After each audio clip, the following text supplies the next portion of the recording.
तर आता दुसरीकडे पुण्यात राष्ट्रवादीचे नेते दीपक मानकर यांच्या कुटुंबातील राजकारण चर्चेचा विषय ठरलाय। मानकर यांची दोन्ही मुलं निवडणुकीच्या रिंगणात उतरली असून बापू मानकर यांना भाजपाकडून तर हर्षवर्धन मानकर यांना राष्ट्रवादीकडून उमेदवारी जाहीर झाली आहे। त्यामुळे दीपक मानकर नेमका कोणाच्या प्रचारात उतरणार याबाबत राजकीय वर्तुळात चांगलीच उत्सुकता आहे।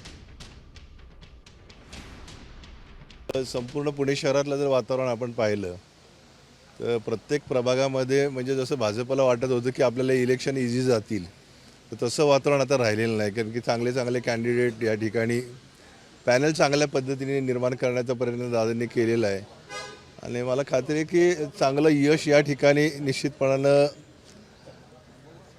राष्ट्रवादी काँग्रेस पक्षाला मिळाल्याशिवाय राहणार नाही। कारण की दादांनी ज्या पद्धतीचं प्लॅनिंग संपूर्ण पुणे शहरामध्ये केलेलं आहे तर त्या पद्धतीचं यश निश्चितपणानं म्हणजे दादांनी निर्माण केलेल्या पॅनलला आल्याशिवाय राहणार नाही अशी मला खात्री वाटते या ठिकाणी।